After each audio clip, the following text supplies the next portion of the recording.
Hello everyone, this is Anjali Sharma. Welcome back to my YouTube channel. हम जो है chapter number 12 कर रहे हैं, जो कि है सोलर सिस्टम के बारे में। हमने प्रीवियस वीडियो में जो पढ़ा है that is the inner planet क्या होते हैं। The inner planet mercury, Venus, earth and Mars, ये सारे के सारे क्या हैं, ये होते हैं इनर प्लैनेट। एंड ये जो इनर प्लैनेट हैं, इनके बाहर में हमें क्या देखने को मिलती है, एस्ट्रोनॉइड बेल्ट हम देखते हैं। So this is the asteroid belt. It is present between Mars, जो कि है इनर प्लैनेट, एंड जुपिटर के बीच में हमें जो है एक रॉकी मटेरियल देखने को मिल रहा है, उसको हम कहते हैं एस्ट्रोनॉइड बेल्ट। ठीक है, ये जो है मार्स और जुपिटर के बीच में प्रेजेंट होती है। So this one is the asteroid belt. Asteroid belt को जो है हम कॉस्मिक जंकयार्ड के नाम से भी जानते हैं। एंड ये आपको कुछ इस तरीके की दिखाई देगी in between the Mars and the Jupiter. अगर कोई पूछेगा तो किसके बीच में प्रेजेंट होती है, मार्स एंड जुपिटर के बीच में जो है प्रेजेंट होती है एस्ट्रोनॉइड बेल्ट। ये जो होते हैं आपके इरेगुलर इन शेप होते हैं, जैसा कि आप देख रहे हो यहाँ पे डायग्राम में, it is an irregular shape. ये परफेक्ट स्फेयर जो है नहीं होता है। And these are the rocky material, these are the rock like material, irregular in shape. And देखो, कुछ आप देखोगे यहाँ पे स्मॉल हैं, कुछ यहाँ पे थोड़ा सा जो है इससे लार्ज होंगे। ये बहुत ही ज़्यादा जो है मैनी स्मॉल ऑब्जेक्ट्स होते हैं हमारे सोलर सिस्टम में, in between the Mars and the Jupiter. And इन्हीं चीज़ों को हम क्या कहते हैं, एस्ट्रोनॉइड कहा जाता है, एस्ट्रॉइड कहेंगे। एंड इनमें से जो कुछ एस्ट्रॉइड होंगे ये रिवॉल्व भी करेंगे सन के around, revolve around sun. Occasionally क्या होता है कि ये जो एस्ट्रॉइड्स हैं ये धरती से जो है बहुत पास से कई बार जो है गुजरते हैं। So this is all about the asteroid belt. The first outer planet जो है दैट इज जुपिटर।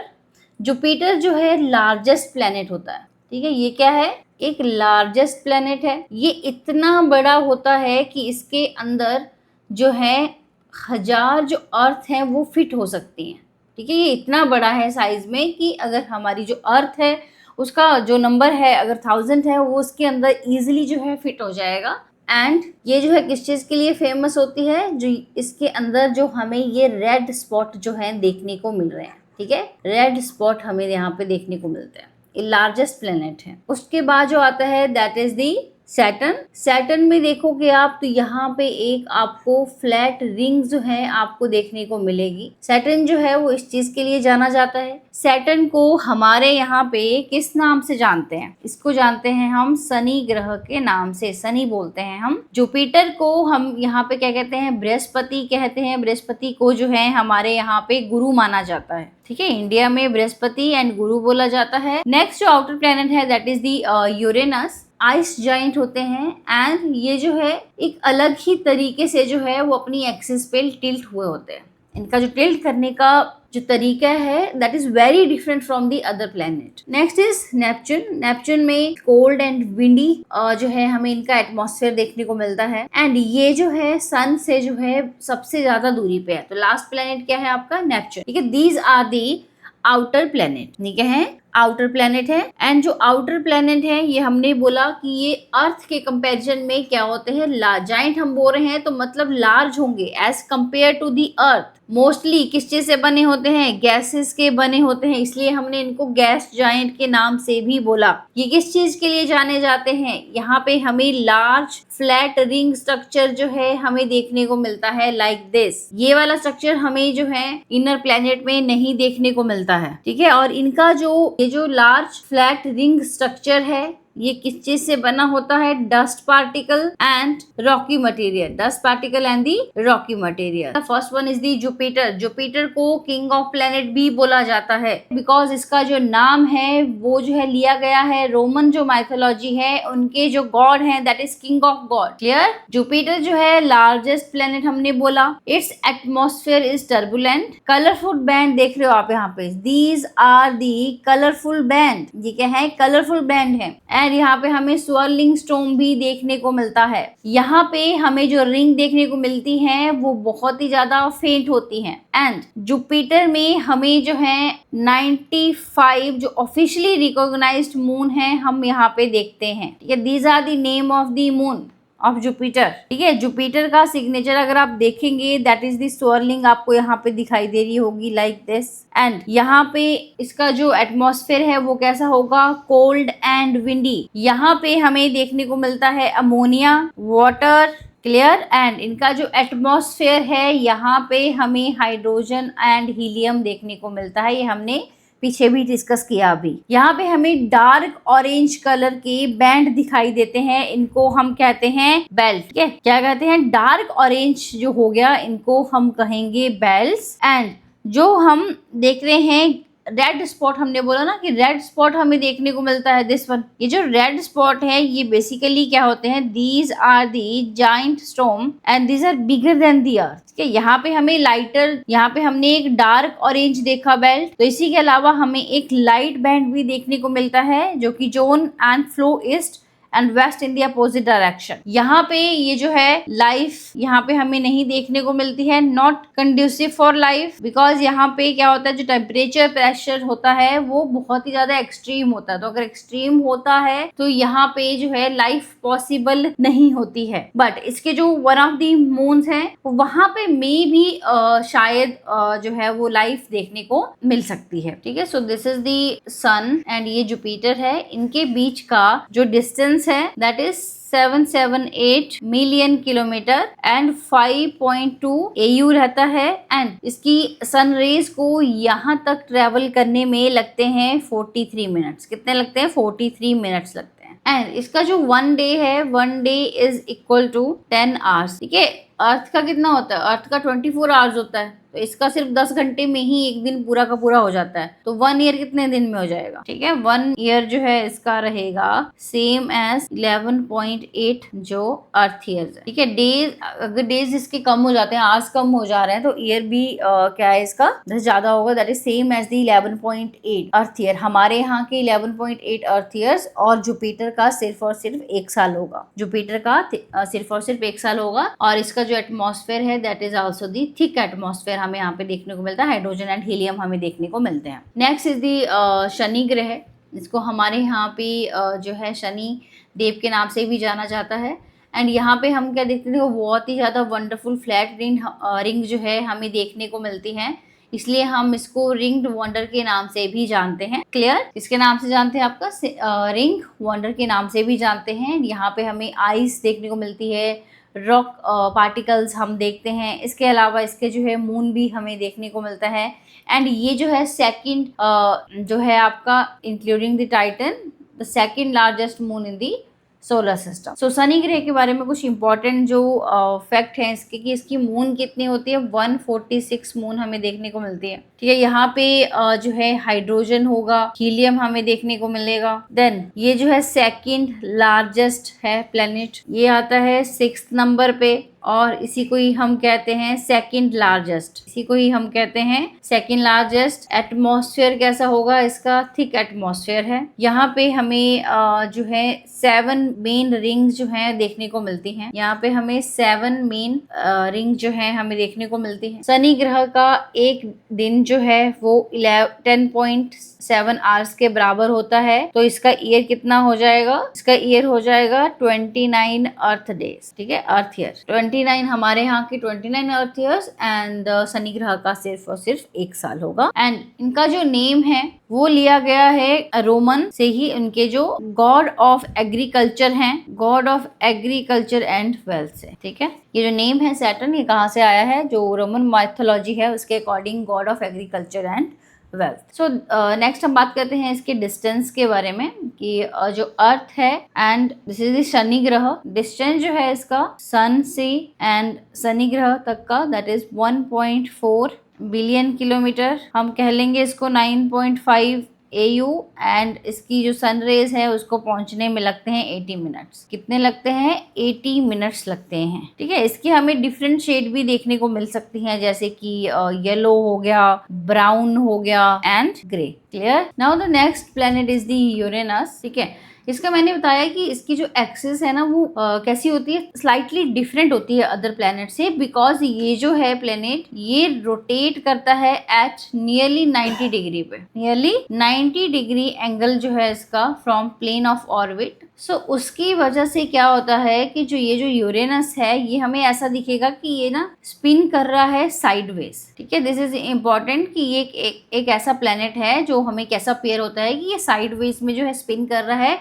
इसका रीजन क्या है? दैट इज बिकॉज ऑफ दी इसकी रोटेशन जो है वो 90 डिग्री एंगल पे होती है। क्लियर? इसमें हमें जो है रिंग्स भी दिखाई देती हैं, बट वो इतनी फेंट होती हैं। ठीक है, फेंट रिंग्स हमें यहाँ पे देखने को मिलेगी। इसका जो एटमॉस्फेयर है that is very cold and windy रहता है। यहीं पे हमें थिक एटमॉस्फेयर देखने को मिलेगा, तो यहाँ पे हाइड्रोजन एंड हीलियम हम देखते हैं। इसके अलावा हाइड्रोजन और हीलियम के अलावा यहाँ पे हमको वाटर देखने को मिलता है, मीथेन देखने को मिलती है एंड अमोनिया हम देखते हैं। अमोनिया फ्लूइड जो है हमें यहाँ पे देखने को मिलता है। ये जो मीथेन है इसकी वजह से इसका जो है ब्लू कलर है। देखो ये ब्लू कलर की है, that is because of the methane, that is because of the methane. अब जो यूरेनस है इसकी जो डिस्कवरी थी वो हुई थी 1781 में। किसने किया था? विलियम हर्शल ने किया था, ब्रिटेन में। एंड इसका जो नाम है यूरेनस वो लिया गया है ग्रीक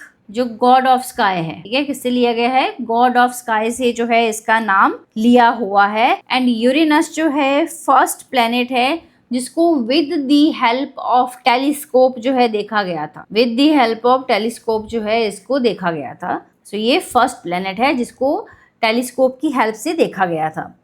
अब हम देखते हैं कि जो यूरेनस का एक दिन है वो कितने के बराबर होता है। यूरेनस में एक दिन जो है वो होता है 17 आवर्स 14 मिनट का। इसका जो ईयर है वो रहता है 84 ईयर्स ऑन अर्थ। ठीक है, अगर अर्थ के 84 ईयर्स हैं तो यूरेनस का एक साल होता है। एंड ये यूरेनस है, यहाँ पे सन होगा, इनके बीच का डिस्टेंस अगर मैं बात करूँ तो 2.9 बिलियन किलोमीटर एंड 19 AU है। तो इसका टाइम भी इंक्रीज हो जाएगा, that is 2 hour 40 minute, 2 hour 40 minute. Greek god of sky से जो है इसका नाम लिया गया है, फर्स्ट है जिसको टेलीस्कोप की हेल्प से जो है वो देखा गया था। एंड इसके जो वेरियस मून जो है हमें यहाँ पे देखने को मिलते हैं। ठीक है, कितने हो सकते हैं आपके?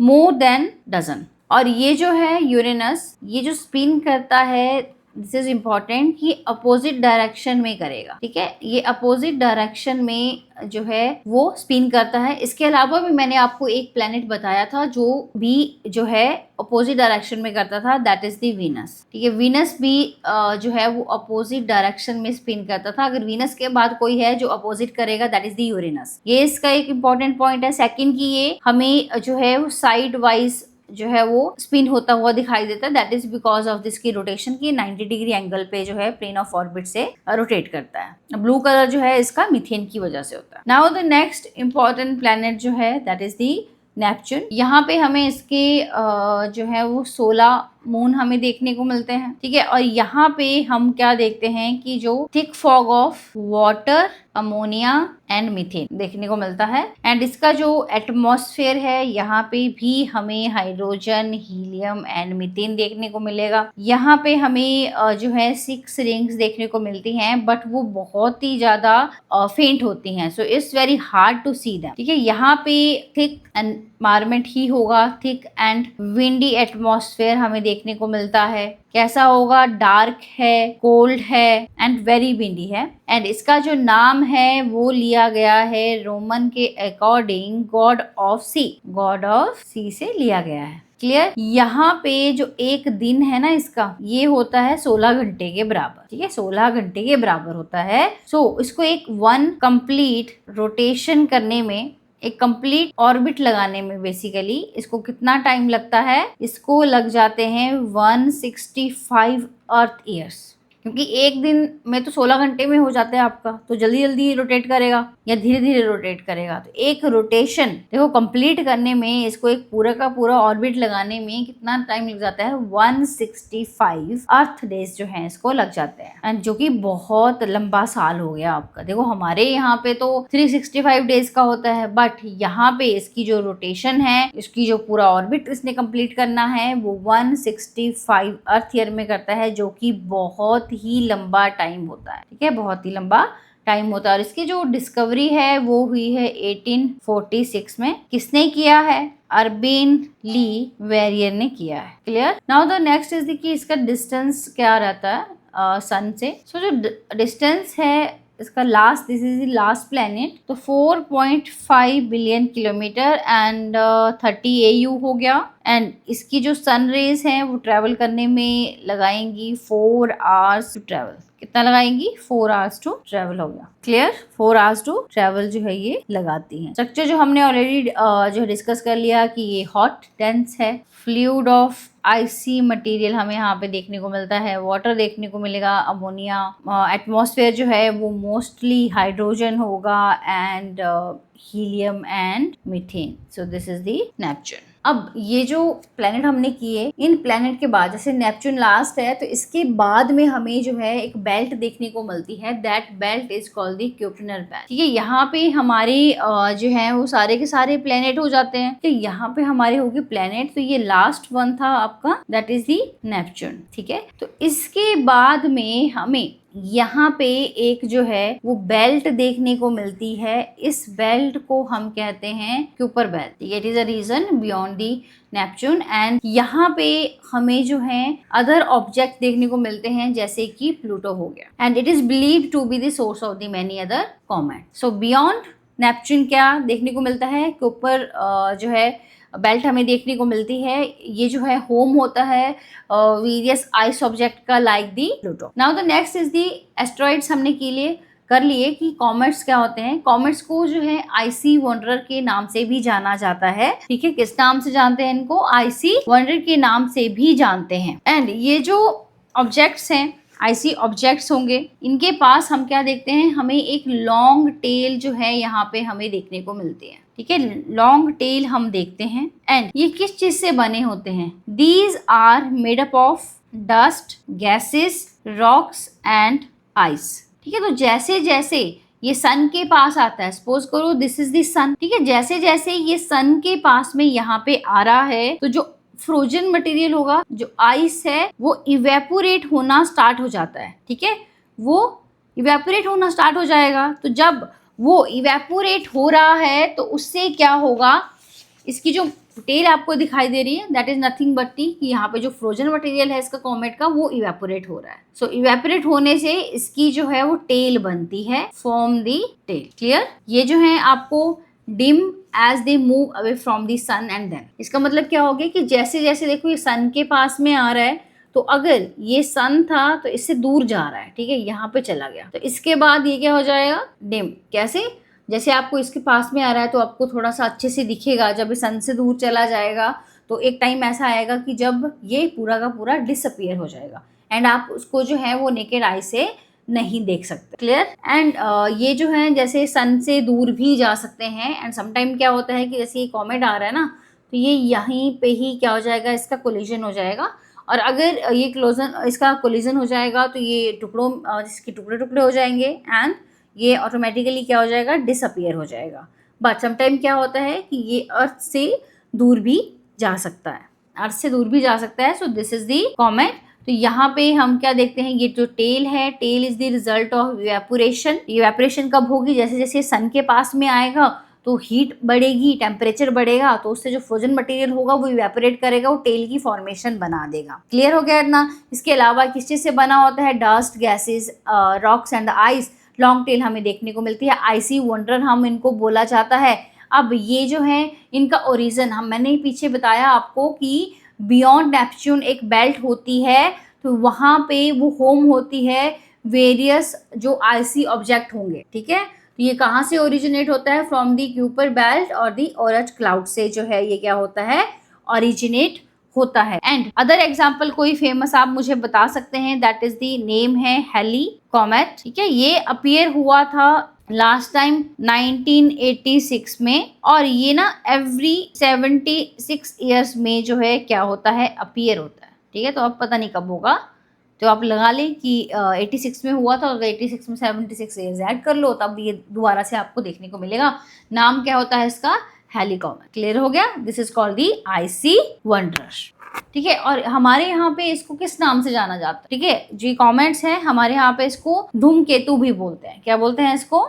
धूमकेतु भी बोला जाता है। इसके अलावा ये हम बोलते हैं इंडियन में और संस्कृत में बोल रहे हैं। इसके अलावा बाकी ट्राइब्स जो हैं इसको किस नाम से जानती हैं? इसको देखो, इसकी टेल है ना, बिकॉज ऑफ टेल भी इसका नाम रखा गया है। पूछो तारो, पूंछ का मतलब क्या होता है? टेल। इसका मतलब क्या हो गया? Star with tell. अनदर नाम भी है देखो इसका, that is called the star like a flag. तो फ्लैग को हम क्या कहते हैं? झंडा कहते हैं हमारे यहाँ पे, तो उसी से रिलेटेड होगा। सो this is star with flag, this is star with flag. कई जगह पे माना जाता है कि ये बैड लक लेके आता है। ठीक है, but because of the science हमको पता है कि ये nothing but these are the ice wanderers. Clear हो गया? Now the next is the exploration of the solar system. So देखो, जो हम ह्यूमंस हैं, हमने बहुत ही ज्यादा जो है स्पेस क्राफ्ट भेजे हुए हैं। ठीक है, एंड रोवर्स को हम भेजते हैं कि वो सोलर सिस्टम को जो है क्या करे? एक्सप्लोर करे। तभी तो हमें पता लगता है कि अच्छा ठीक है, सोलर सिस्टम ऐसा है, उनका सरफेस ऐसा है। तो ये जो मिशन है, इससे क्या होता है कि जो स्पेसक्राफ्ट भेजे जाते हैं, रोवर्स भेजे जाते हैं, ये जो है एक वैल्यूएबल डाटा को कलेक्ट करते हैं, इमेजेस लेके आते हैं। तो उससे हमें जो हमारा कॉस्मिक नेबरहुड है उसको समझने में जो है वो हेल्प होती है। और from landing on the moon to exploring the Mars, we continue to push the boundaries of a space exploration. कि ऐसा नहीं है कि मून पे भेजा था, मार्स पे भेजा, तो धीरे धीरे जो एक्सप्लोरेशन है सोलर सिस्टम की वो इंक्रीज ही हो रही है। नाउ द नेक्स्ट इज की यूनिवर्स क्या हो? ठीक है, सो यूनिवर्स इज एवरीथिंग। यूनिवर्स के अंदर ही आप क्या देख रहे हो? आप मिल्की वे गैलेक्सी देखते हैं, आप यूनिवर्स के अंदर ही आप सोलर सिस्टम देखते हो। ठीक है, जो यूनिवर्स है, यूनिवर्स के अंदर हमें बहुत सारी जो है गैलेक्सीज हमें देखने को मिलती हैं। मैनी गैलेक्सीज जो हैं हम यहाँ पे देखते हैं, एंड उसी गैलेक्सी में से one of the galaxies are galaxy Akash Ganga, जिसको कि हम कहते हैं Milky Way of galaxy. Milky Way of galaxy हम देख। ठीक है, सो ये जो गैलेक्सी है, ये जो यूनिवर्स है, ये हमें हेल्प करता है टू अंडरस्टैंड दी स्टार्स। ठीक है, अंडरस्टैंड दी स्टार्स या हमारे यूनिवर्स को, सोलर सिस्टम को समझने में क्या करता है? हेल्प करता है। क्लियर हो गया इतना? एंड यूनिवर्स में मैंने आपको कहा कि एवरीथिंग हम इंक्लूड करेंगे, तो एवरीथिंग में क्या आ जाता है कि जैसे जितना भी स्पेस हो गया, स्पेस के अलावा और क्या हो सकती है? स्पेस के अलावा जितना भी डार्क मैटर है, जितनी भी एनर्जी है, ठीक है, जितना भी मैटर हम देखते हैं एंड एनर्जी जो कि स्पेस में आ सकता है, so this is called the universe. This is called the universe. And ये जो यूनिवर्स है, इसको ऐसा माना जाता है ना, ये 13.8 बिलियन ओल्ड है। बिकॉज क्यों? बिकॉज जो इसका ओल्ड स्टार है ना, और उसकी एज इतनी है, एंड जो उनका रेट है, रेट ऑफ यूनिवर्स जो एक्सपेंड कर रहा है, उसके बेसिस के ऊपर हमने जो है इसकी एज निकाली है कि यूनिवर्स जो है वो कितना ओल्ड हो सकता है। Clear? This is all about the universe. अब यूनिवर्स के अलावा जैसे हमने देखा कि यूनिवर्स में सोलर सिस्टम आता है, हमारी गैलेक्सी है, गैलेक्सी के अंदर हम देखते हैं अपना सोलर सिस्टम। तो सोलर सिस्टम में हमारा जो सोलर सिस्टम है उसमें हमें दिखाई देता है अर्थ। तो अर्थ में हमको पता है लाइफ रहती है। ठीक है, अर्थ में life is possible. So there are other planets की, क्या ऐसे प्लैनेट्स भी हैं जहाँ पे अर्थ के अलावा लाइफ हो सकती है? तो अभी तक जो है वो एविडेंस ऑफ लाइफ जो है हमें देखने को नहीं मिले हैं, बट जो सर्च है एविडेंस ऑफ द लाइफ वो क्या रहेगी? आपकी कंटिन्यू रहेगी।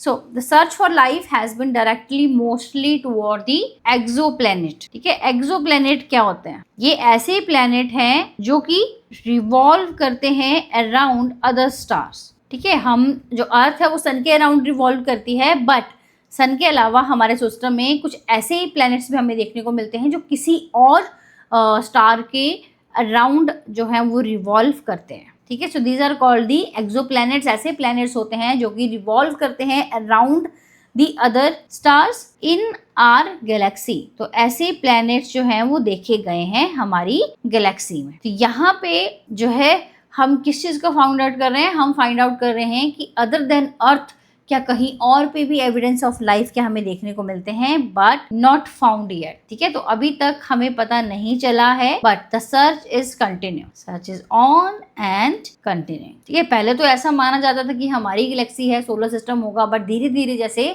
सर्च हो रही है, साइंस जो है वो तरक्की कर रही है आपका, तब हमें पता चलता है कि अदर प्लैनेट्स भी होते हैं जो कि किसी और स्टार के अराउंड क्या करते हैं, रिवॉल्व करते हैं।